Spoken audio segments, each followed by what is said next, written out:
Hello Toy Collector fans, Universal Toy Collector here, and welcome to the channel. And welcome to another episode of My Collecting Life, the series where I get to speak to you, members of the toy collecting community, about your own personal collections, finding out what got you into collecting in the first place and what gives you that toy collecting buzz.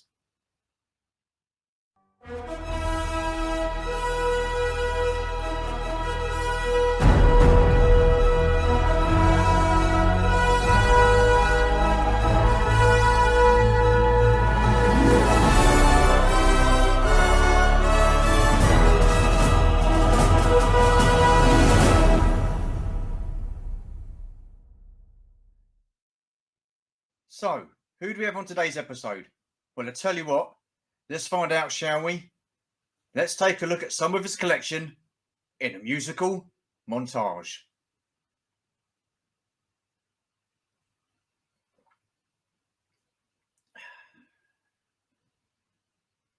Jubbly.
Wow, what another fantastic collection, and it was displayed amazingly. Absolute awesome display. I'm delighted to welcome to the channel Brett McLeod from the YouTube channel Brett on Fett.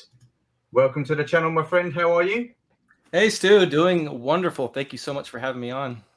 Awesome. No, it's an absolute pleasure. Thank you for taking the time out for doing this. It's great to speak to you. Definitely. And man, you've had some legends in the community on, so I feel honored that you invited me. Yeah. No. This doesn't discriminate. Everybody's welcome to come in here, even those that don't have channels. It's good to speak to people. It's good to speak to it's good to speak to you, mate, instead of doing it over the keys and stuff like that. So awesome stuff. Right, so you know the format. I've got 10 questions for you. It's all about you. So take your time with the questions and we get straight on with the first one. All right. So Brett, what are your childhood memories and what toy lines were you into? Okay, so my earliest child memories with toys was actually playing with my brother's Star Wars figures. So I was born in '77, so I was a little young when they first came out. But my brother is about 8 years older than me, so he was at that perfect age.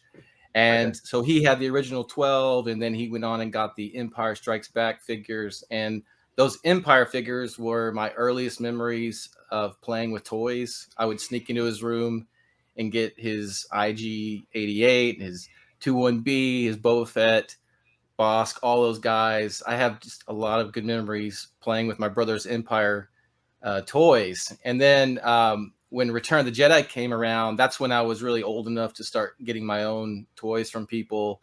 And I remember Christmas of 1983, just getting all the Jedi stuff. So I remember getting the Ewok Village, the speeder bike, the Jabba's throne playset, just a ton of Ewoks and a lot of figures that went with the Jabba throne room stuff, and just loving it. And so that was one of the earliest was Jedi Star Wars, but also definitely G.I. Joe.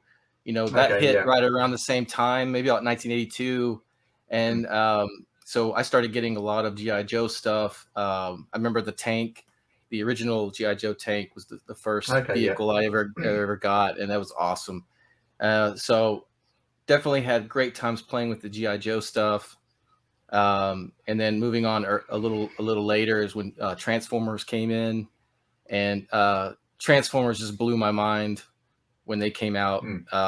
It was really just the ultimate toy for me, robots and vehicles combined and that sort of thing. So definitely was huge on Transformers, and then shifted into Mask as well. I was a big Mask fan as a child. It was really just a great time in the 80s, wasn't it? I mean, oh yeah, definitely. It's just the best toys. I know we're biased, right? But man, yeah, Transformers, Mask, G.I. Joe, all that. Star Wars has always been like my favorite movies. And I have a special place in my heart for the characters. And I love those Jedi toys I got, but my attention quickly got shifted as far as playing to Transformers and Mask. So those were probably my favorite to play with as a kid. Oh wow. Again, I have a special feeling for the Star Wars stuff because of the connection I would make to the movies, which were always by far my favorite. But the playability factor when I was a kid, it was probably Transformers and Mask for me. Because they obviously the Transformers like transformed a Mask. You had like a vehicle that could like turn into a helicopter or a car that could, so it had, I get you mean about playability. Yeah, definitely. Yeah. And G.I. Joe too. G.I. Joe, what was great about Joe was the vehicles also were very good. I had a very large G.I. Joe collection as a kid. Especially I love the airplanes, the Rattler and the Night Raven, and man, those were they were fantastic. So man, I don't know, I'm kind of all over the place, I know, but that's kind of how it was. It was just there was so much good stuff then. We definitely in the 80s were spoiled for choice. I mean, because I was like a few years before you in the 70s, and so when I got to 1980, and then you had like Star Wars, and then other like toy lines started coming out, like it was Action Force in the UK, and then we had like Transformers and Mask and stuff like that. We and Motor as well, and we were spoiled for choice. I mean, like pretty much like in America, you could go into the shops and every aisle would be stacked with these toys, and there was plentiful supply. Definitely one of the best. Well, for me, a great era with Star Wars. Then, so your first involvement with Star Wars was with the figures. You I guess you hadn't seen the films up to that point. So how old were you when you saw actual Star Wars: A New Hope?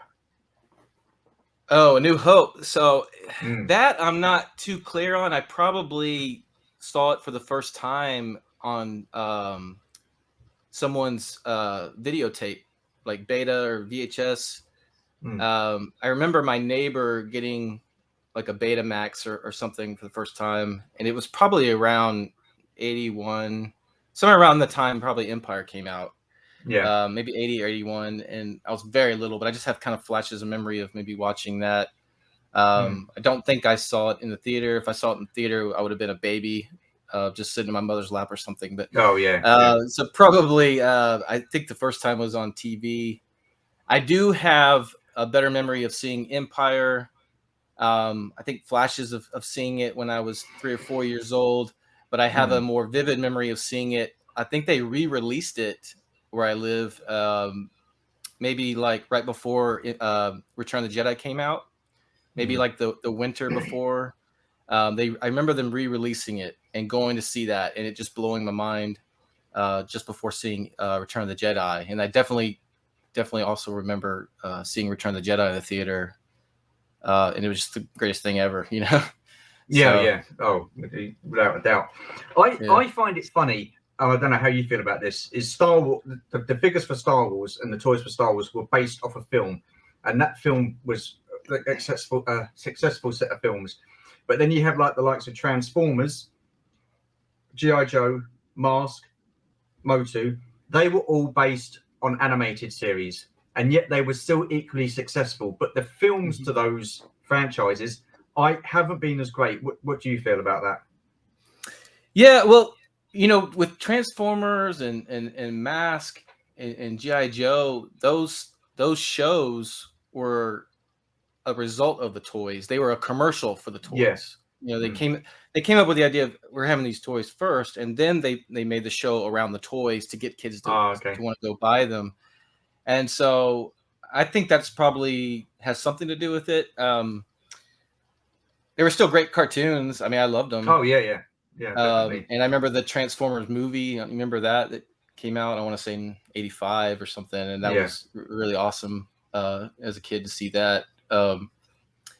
But yeah, I think that has something to do with it. Is you know you're creating a toy and then you're asking writers to develop a story around this, rather than so they're kind of maybe more limited to what they can write versus something like Star Wars where that was just created out of Lucas's head and he came up with this awesome world, and worked with Ralph McQuarrie and all those guys to just make this awesome universe, and then toys came off of that. So it probably has something to do with that, I would think. yeah, yeah. Well, yeah, because I don't know why. I thought that the toys were based on the cartoon, but the toys came first with the likes of He-Man and GI Joe and that. Yeah, I'm pretty sure. Yeah, they worked. They kind of came out around the same time. I think they developed the toys, and then they got with the production folks to come up with the stories and the cartoons as a selling mechanism. Yeah, I'm with you. yeah, I'm with you. yeah. Okay, so moving on. When did you realize you were a collector? Kind of what age did you skip a period of time when you stopped playing, or not stopped playing, but stopped collecting, and sort of like, have you got any of your original stuff from childhood? No, so this is a really sad story, but I had a wonderful childhood. Yeah. My family was, did well for themselves. We weren't rich or anything, but we, middle class. My dad had a good job, and I got all those toys that I wanted pretty much. Not the super expensive ones, but enough. Yeah. And we kind of fell on some hard times as I got into my teens, and maybe about 12 years old, I'd say. We had my parents ended up getting rid of all my toys.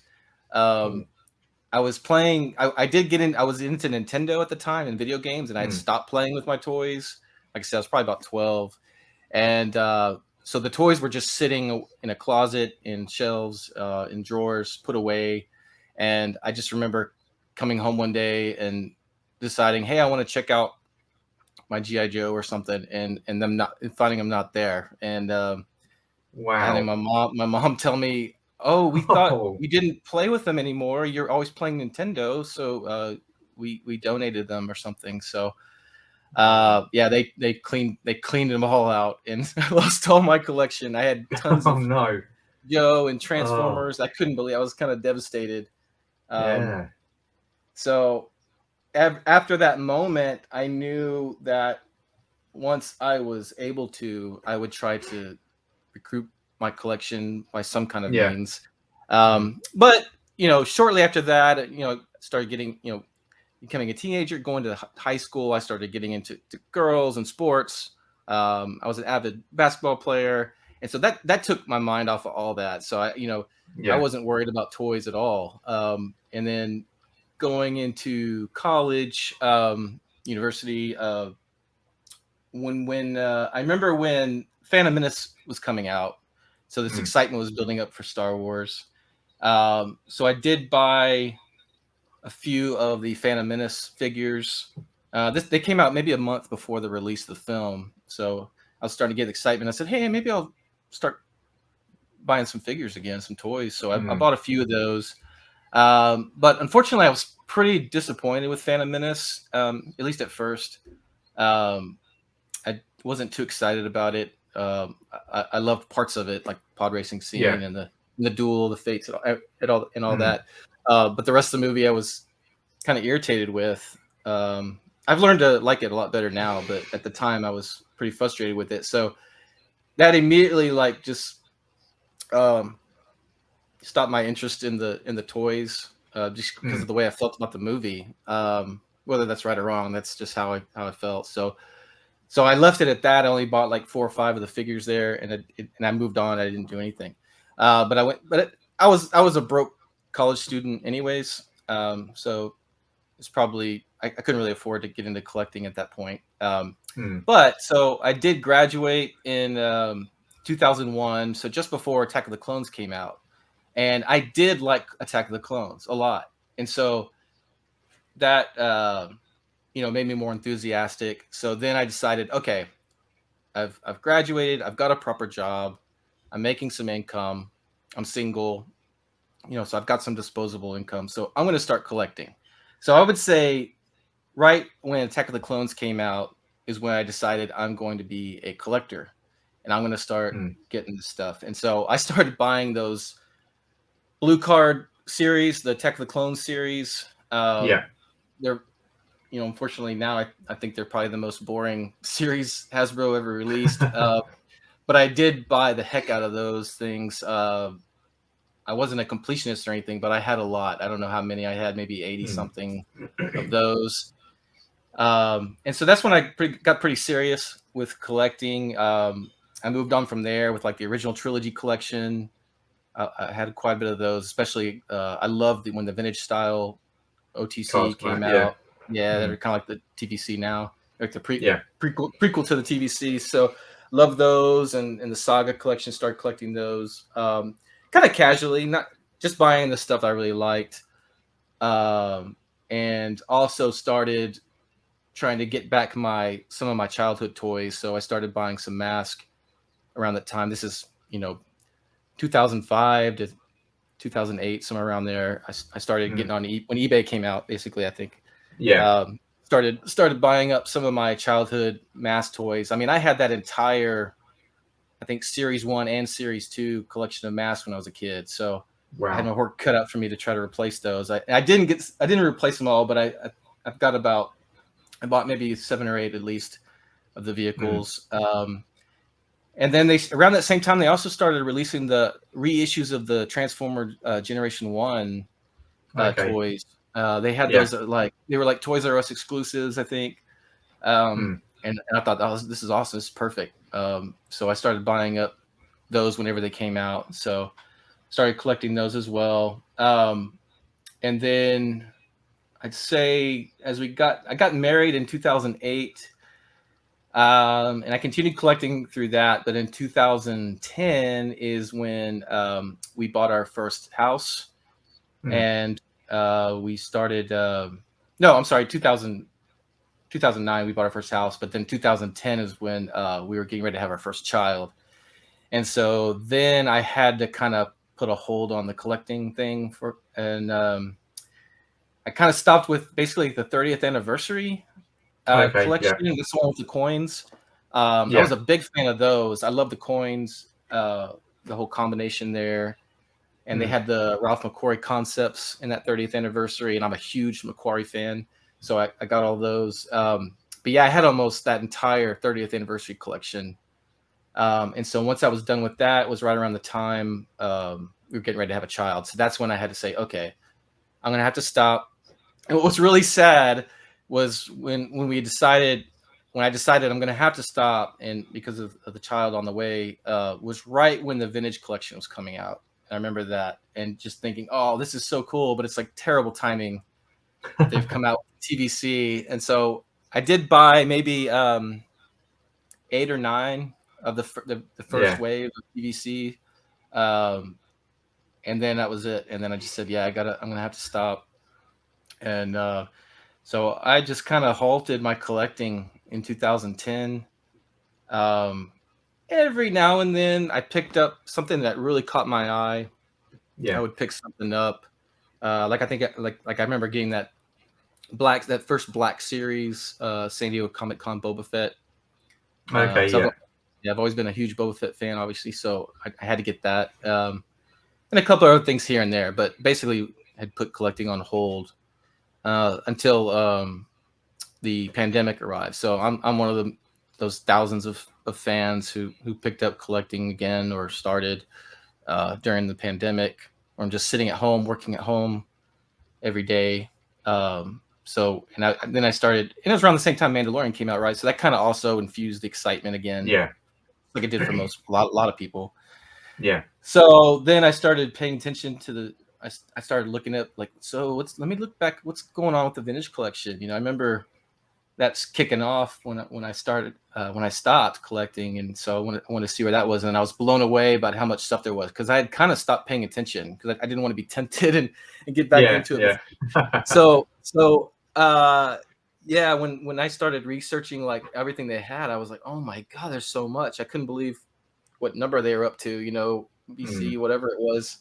So when I started looking at it, this is when like the Mandalorian figures were coming out for TVC, and I was like, oh man, I had to get some of those. So I started buying some more, and I started buying Black Series as well.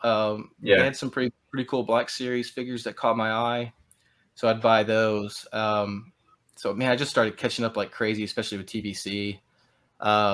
And TVC just kind of turned into my main focus, and my main love for my collection. I do dabble with Black Series. I've got a modest collection, maybe 40 figures, something like that. I just buy the ones I love the most, and usually and I try to focus on buying the ones that aren't available on TVC. But TVC, man, I went crazy since COVID, and just buying up a lot of stuff, buying most of the new stuff, and trying to buy 1.0 stuff. So what is it about TVC then that's got you so hooked? So to me, it's like the perfect packaging. I love the combination of the card back and the figure. That's the first thing that got me hooked on it, and it brings that nostalgia back. I remember as a kid going into like a Toys R Us and seeing just the pegs just completely full with all these colorful card backs. I have vivid memories of seeing that and just being so excited. And so that's part of also why I'm mostly a carded collector. You see behind me, I that just gives me joy just seeing all those lined up. And I think it's probably because it reminds me of my childhood, seeing them in the toy stores. But yeah, I just love that combination of the card back image and the figure, and it's perfect. It's to me, it's the vintage collection is the best packaging you can have for Star Wars. So definitely. So I'm guessing if they had done away with the bubble, that would have really put the kibosh on your collection. How would you have? Obviously, you would have coped, but how would you have gone about collecting in that respect? Yeah, it would have been tough. I was getting very nervous there.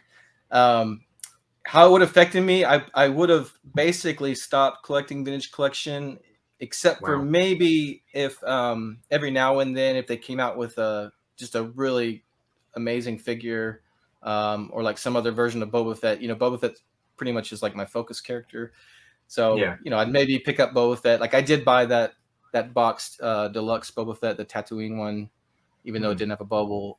So stuff like that I would pick up every now and then, but definitely not collecting like I do now. So do you just collect one? Do you just collect one figure and keep it carded, or do you now collect two, keep one carded and open? So up until just recently, maybe a few months ago, I would only buy one. And I've slowly started keeping some loose ones. And where that started was because the shipping is so bad here in America. I'm sure you've seen all the damaged packaging that Yeah, comes in. You've yeah. probably seen the complaints about it. Oh So yes. yeah, I started for like my favorite figures or the figures I was most excited about. I started ordering multiples just to ensure I got or help ensure that I would get one that was decent in Mm. condition, and then the other I would like return. Well, so now what I'm doing is I'm keeping the damaged one if that happens, if that's the case, and opening Yeah. it. Oh, So fair I've got enough. about maybe 20 figures of vintage Yeah. collection loose now. Awesome. So I'm getting into Awesome. that too. Yeah. It's easily done, isn't it? Yeah. Easily done. So, going on what you're saying, this next question, I've got a pretty good idea. But you said as a kid you liked playing with Transformers and Mask. Mhm. So I'm going to ask you anyway. What is your favorite toy line right now? Right now, yeah, my favorite toy line has to be Vintage Collection Star Wars. Yeah. Yeah, I know that's kind of a boring answer. It's not a surprising No, one, no, but not at all. Not at all. yeah, but it is my favorite. I recognize there are so many other great lines.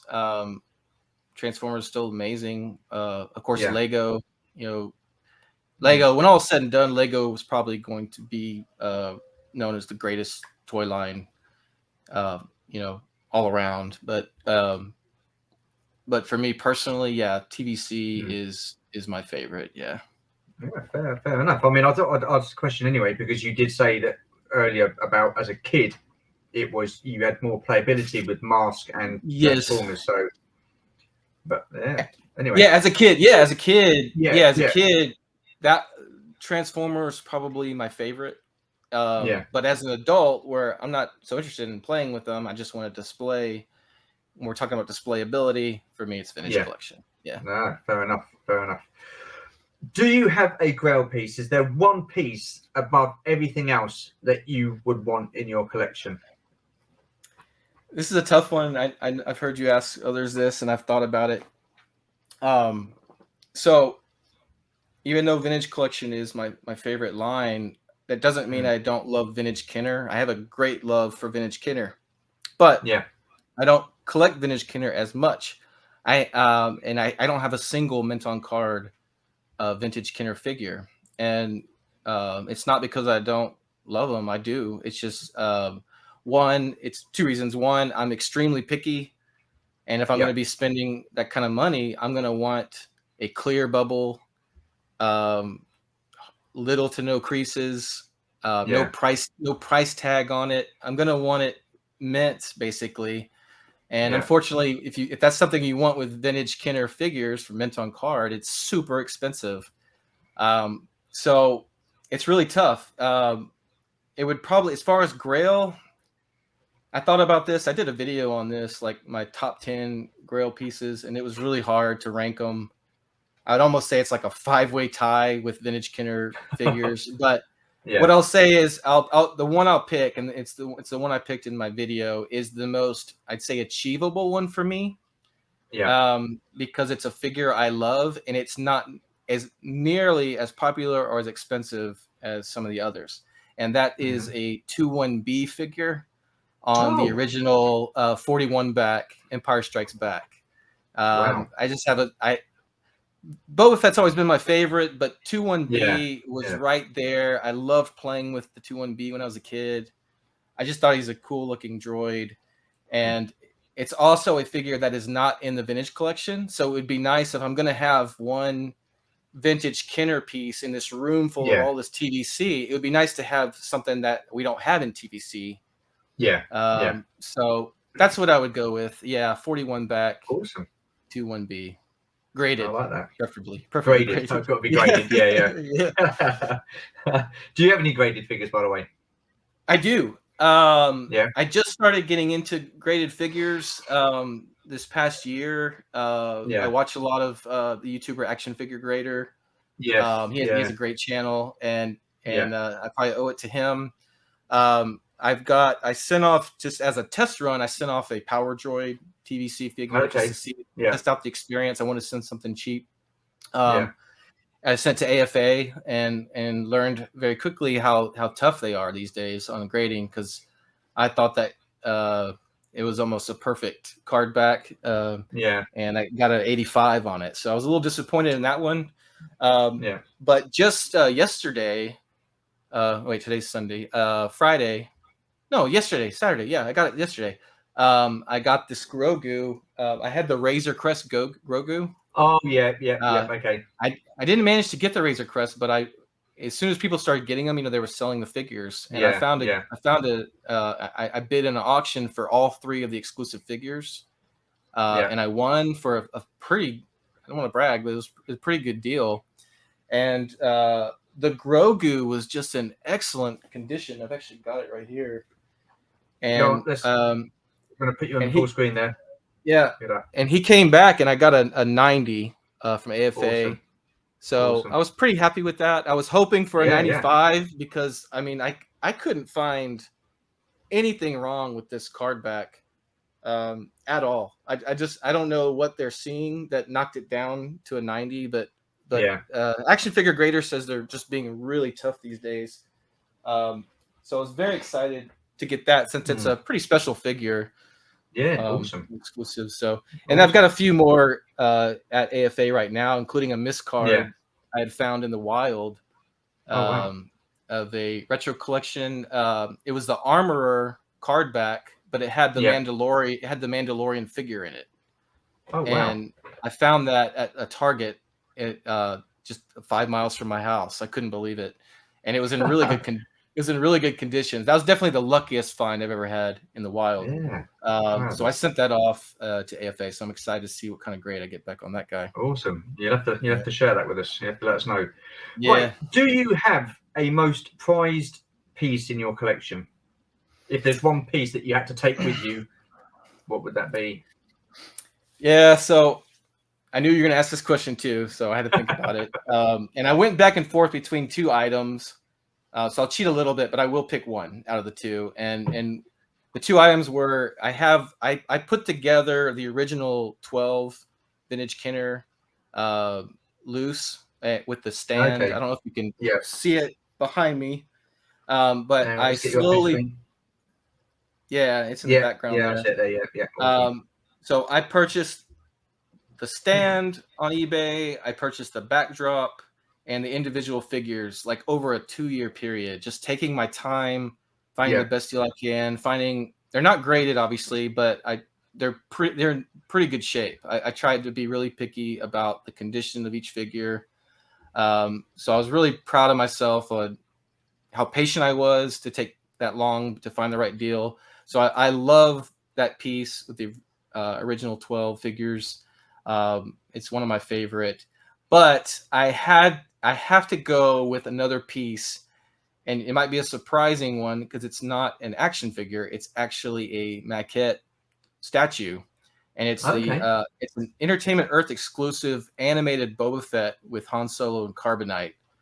Oh, and wow. I think I bought that in 2009, and I got it behind me. It's just, oh man, I love animated style Star Wars stuff, and this thing, I just love this style of animation. It's kind of like the Tartakovsky style. It's not officially Tartakovsky, I don't think, but it's kind of his style. And this piece, cool. I mean, this thing is heavy. It's well made, and I just, man, I love it. It's my favorite piece. And I don't see it too much for sale. I think it's been a while since I looked on, I think eBay one time. It's been a while, maybe like 6 months, just to see if anybody was selling it. I found one seller, and he was selling it for like $1,500. Yeah. I don't know if he ever sold it or not, but and I don't know about the value. I don't really care about the value because it's just, to me, it's awesome. I would never sell that. I just think it's a beautiful piece. So yeah, it's my very favorite. Awesome. I mean, it's the first time I've seen something. I've never seen that before, so it's the first for me seeing that. So that is pretty awesome, and I like the style of that animation as well. So you have a YouTube channel. Yes. What made you decide? I'll tell you what, I'm going to make a YouTube channel. And who were your influences? Yeah, so when I started getting back into collecting during COVID, yeah, I started watching some YouTubers. Before that, I didn't get on YouTube that much. I didn't follow YouTube. Um, the only time I used it before was I did upload um, some videos on just my regular channel for music. So there was a point in my life where I thought I was going to be a musician and I'd play guitar and sing, and I did some Okay. I did some videos and just uploaded them for my friends and stuff. Some of them some of the videos got a few views. I think I got like 30,000 views on some of on one of the songs at least, which was Wow. kind of surprising. Yeah. Covering a George Michael song of all things, but um, and so that was my experience with YouTube before. But during COVID, when I started getting back into collecting toys, that's when I started watching it again. And I remember I started watching videos from, like, there's a channel called Toy Galaxy. There's a guy on there. What's his name?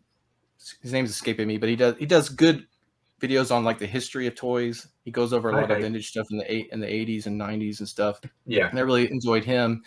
But then since I started getting in vintage collection, I started I found Boss Bounty, of course. So Yeah. I would say Tim's channel had probably the biggest influence on me, because once I got into watching his channel, I was just learning so much, and I started going back watching some of his older videos and kind of learning about all the stuff I'd been missing out on since 2010. And just great channel. And so I'd say he was a big influence. Only One Kenobi, fantastic channel. That guy's, he's hilarious. He cracks me up. So and he has an awesome collection. And what really drew me to him is he has those two rooms. He's got the carded collection, and then he's got the loose collection. And I love that. I love seeing both, and I love that he collects both carded and loose. So he was a big influence. And then I'd say Usual Mike Television. He was always getting me excited about stuff, and watching him. He focuses more on the news stuff, so I'd watch him for, like, the latest news. So those would be the big three, and there's others. There's so many. There's others that I watch. Some I watch for Black Series and stuff like that. But I'd say those three were probably my biggest influence, and I would get involved with them, and Action Figure Grader as well. As far as chatting up on the comments and going to some live streams and stuff. But I just started thinking, well, hey, I want to kind of start my own conversations. So I started thinking about YouTube again, like doing videos. So I started thinking about it. My son, I have an 11-year-old son. I think he also kind of started encouraging me, because he watches YouTubers all the time. So he may have influenced me as well. But I wanted to just start my own conversations. I wanted to do a YouTube channel where I could just talk about what's interesting to me, or and hopefully kind of open some doors to meet others in the community. Because definitely does that. Yeah, because my friends in the real world, I say, they aren't collectors. I have one friend who buys a few things here and there, and he thinks it's really cool, but he's not like a collector. He's not into it. Like we are. So that was another reason I started my channel, because I thought it would be a good way to meet others like you, and get to know everybody in the community better. And that's another reason why, like, I put my face on camera. I guess when you start a YouTube channel, that's the first question you ask yourself: do I want to have my face on here, or am I just going to talk? And I decided to put my face on it, because I thought it would help. That way people can recognize me and help, get to know people better if they know what I look like. So some people find it really difficult to just sit in front of a camera and talk. I mean, some people are quite comfortable in a situation like this, where you're talking one-to-one or in a group, but to be solely the focus and you're talking to the camera, some people can find that quite intimidating, or they can find it quite difficult to do. I mean, when I do my videos talking to the camera, I'm comfortable with doing it. Otherwise I wouldn't do it, but I know I can improve a lot more, and my words can come out more freely, and I have more of a flow to my conversation, as it's like at the moment it's all like stop start. But Yeah, it can be a nerve-wracking thing to do. So your son, 11 years old, you've got your channel now. What does he think? Does he watch it? Does he go, "Yay, Dad"? He does, but he's also my biggest critic. He's not shy about telling me something he didn't like I did, or that was kind of Awesome. lame. And so I'll get his input, and it's helpful. It's kind of funny when he rags That's on me, awesome. Awesome. but he likes it. Yeah. So cool stuff. So I know you collect at the moment. Your main focus is Star Wars: The Vintage Collection. Are there any other lines that you still collect other than Vintage Collection, or is it just solely now Vintage Collection and the other lines have gone to the wayside? So I'd say with Transformers, whenever they release the G1 reissues, I try to pick those up. But they've been kind of seldom and far in between lately, I think. So what's the sorry, I'm trying to remember the last one I got. That's but okay.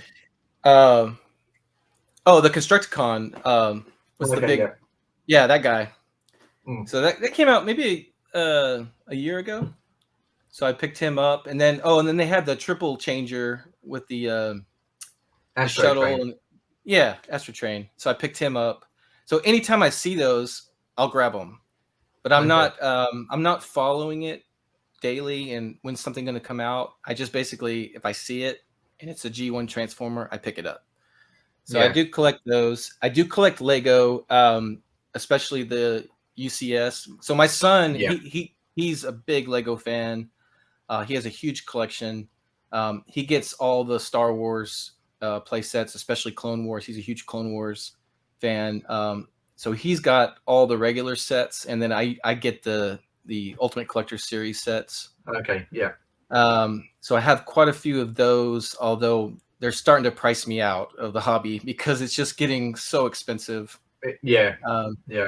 I really wanted to get that AT-AT. I really wanted it. I was sure I was going to get it, and when it came out, I even remember going to the store and looking at it on display, and I can't do it. What is it, like $700 US? Yeah, it's pretty expensive. And it wasn't as quite as big as I thought it was going to be. It's still big. It's still awesome, but I just don't feel like it's $700 awesome. And I just couldn't do it. I couldn't do it. I thought I was going to buy the Republic gunship, and that one was only, I think, $350 or maybe $400 US.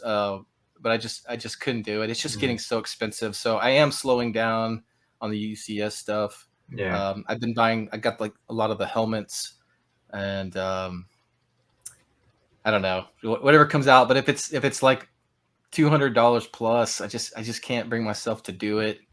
I'm with you. I did buy that recently. What I love Lego doing is they made that Optimus Prime Lego set. That thing's awesome. So I did pick that up recently. And my favorite Lego piece, maybe of all time, it was the Voltron, actually. So I was a big Voltron fan when I was a kid. I didn't have the toys, but I was a huge fan of the cartoon. And that Lego Voltron is amazing. I don't know if you've seen it before, but I haven't. No, I've not seen that yet. It changes into all the lions. It's the Lion Voltron. Oh, okay. And and you can transform it to the 5 different lions and back again, and it was really done well. It's a great piece. Awesome. So, the next question: if Hasbro had gone ahead with the bubble-free Vintage Collection cards, you would have stopped collecting those. What would you have collected instead? Yeah, so I would have gone back.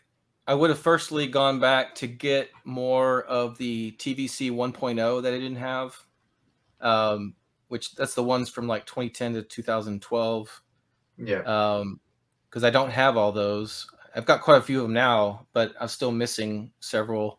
So that's probably would have been my first focus, is just buying one of those every now and then when I can find a good deal on eBay or whatever. So I would have done that. And then I think from there, I would have just saved my money and waited for a good vintage Kenner mint on card, like the 21B I mentioned. I would definitely have a better chance of picking that up if I'm not spending money seemingly every week on vintage collection. So that's what I would have done. I would have focused on the older stuff and just bought way less frequently.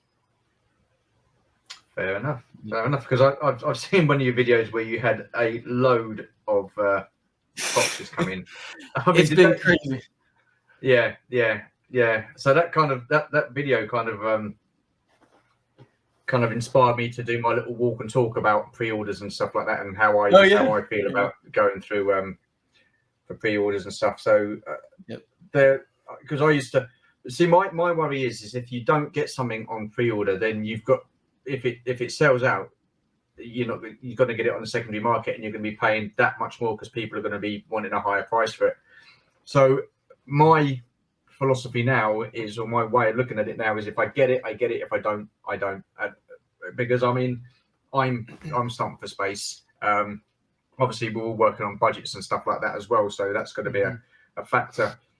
But I just really wish that Hasbro would release a greater quantity of like troopers or clones and stuff like that, and general figures, and then they can get back into stores, and then people have a better chance of being able to get these figures and not have to worry about going on eBay and getting stung and stuff like that. But I can't see it happening. But the thing is, these figures would sell.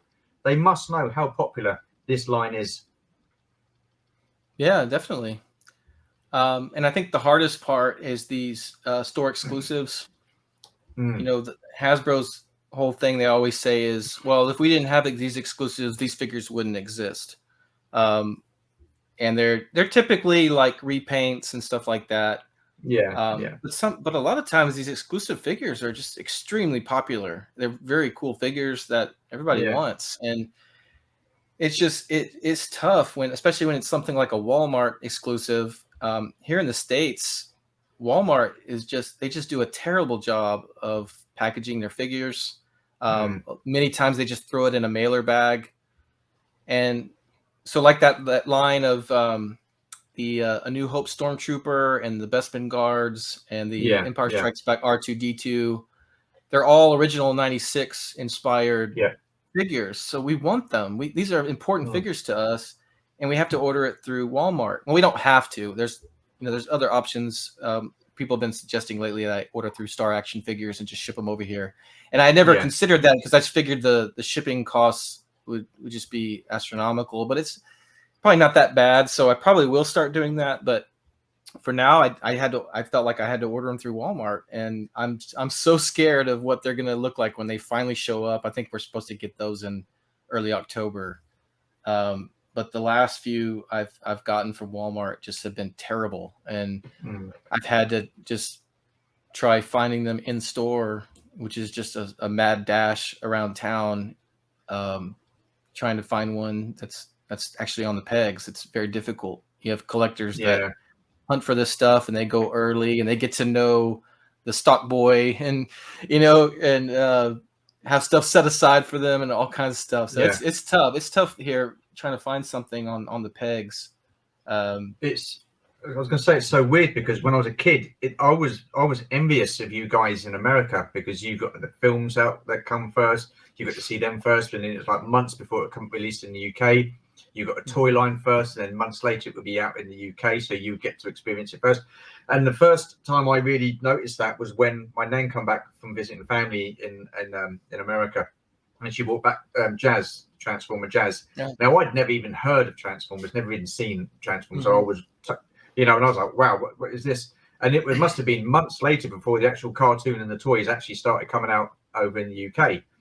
I really do not understand what's happening out there at the moment. I mean, we're getting your store exclusives before you are.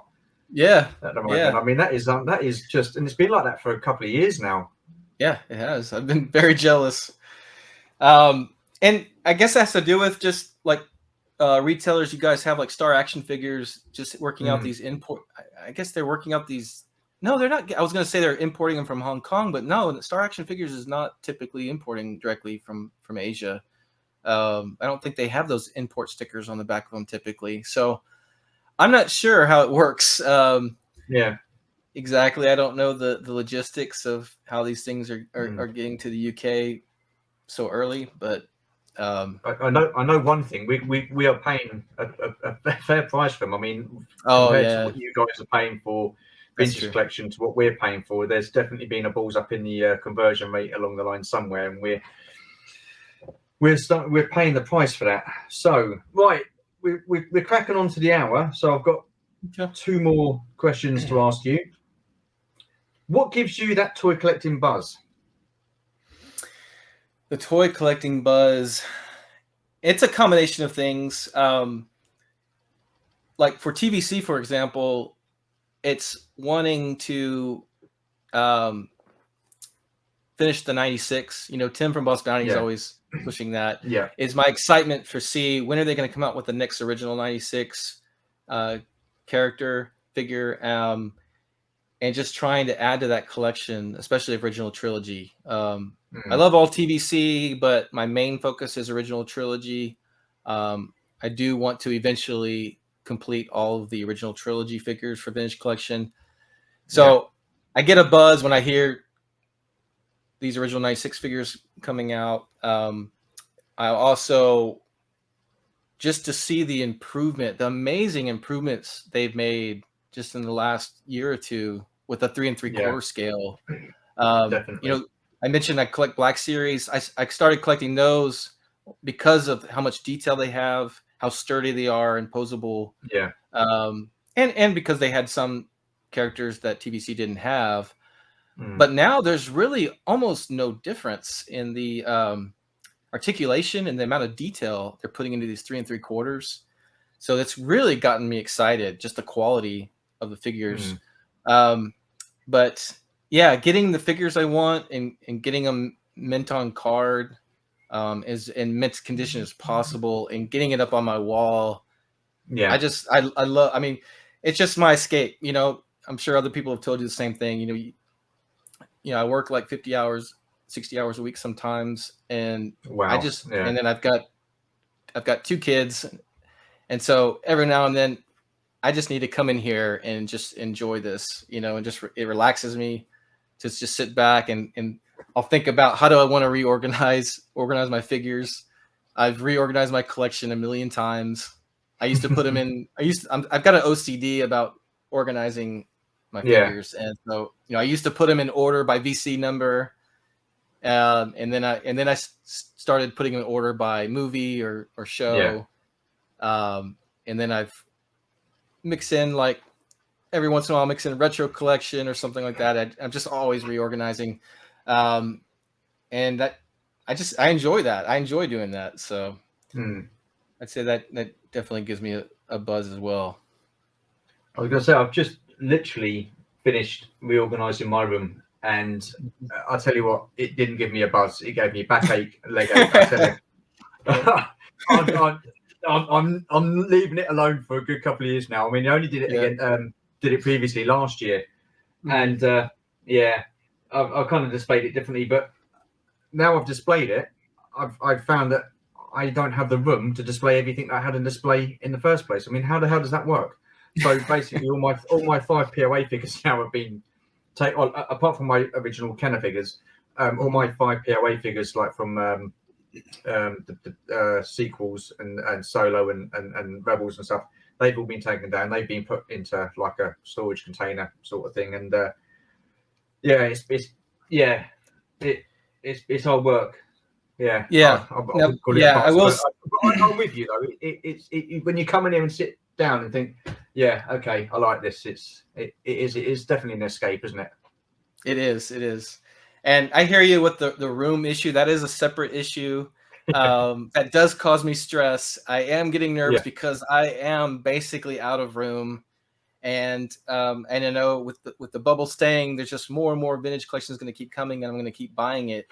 So I'm going to have to figure out what I'm going to do, because if I don't have the room to display it and I have to put it in a storage bin and put it in the attic, what's the point if you can't see it? Yeah, exactly.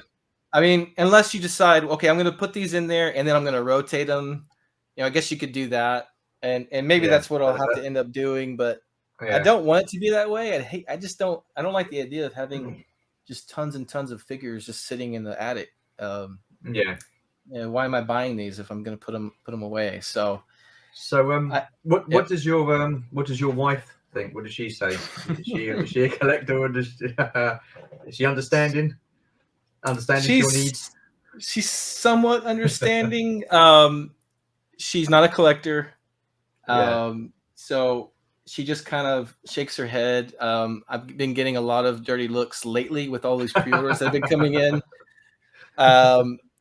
And she started her own clinic. She's a physical therapist, and she started her own clinic back in February. And so, when you start your own business, you need to be financially responsible for a while you're trying to make it. And here I am with all this stuff. And I try to use the excuse, I pre-ordered these before you decided to open your own clinic, and they're just now coming in. It's not my fault. But that's we've got a lot in common. Yeah. So it's starting to stress her out a little bit, like legitimately, and rightfully so. Yeah. So I do need to watch it. I do need to be careful with my spending here. So we'll see. But she's an excellent wife, and she's as understanding as she possibly could be. Put it that way. That's awesome. We've got so much in common. It's great. Right, we're coming up to the end. We're going to be calling it a wrap soon. I've got one more question for you, Brett. What does your collection mean to you? It means it's a bit of my childhood. It's nostalgic to come in here and look at these toys that are inspired by my childhood collection, childhood toys. And so I think it kind of helps me hang on to my youth a little bit. Like I said, looking at these figures on the wall, it really just takes me back to just those exciting times of going to the toy store. What was more exciting as a kid than going to the toy store? Maybe Disneyland or something like that. But on a regular basis, normal times, going to the toy store was the most exciting thing. And so it just gives me that excitement, So it's an escape, like I said in the previous discussion. It's just an escape from the stresses of life. So very important part of my life. Yeah. Awesome. That, my friend, has come to the end. This has been absolutely fantastic. Absolutely loved chatting to you, Brett.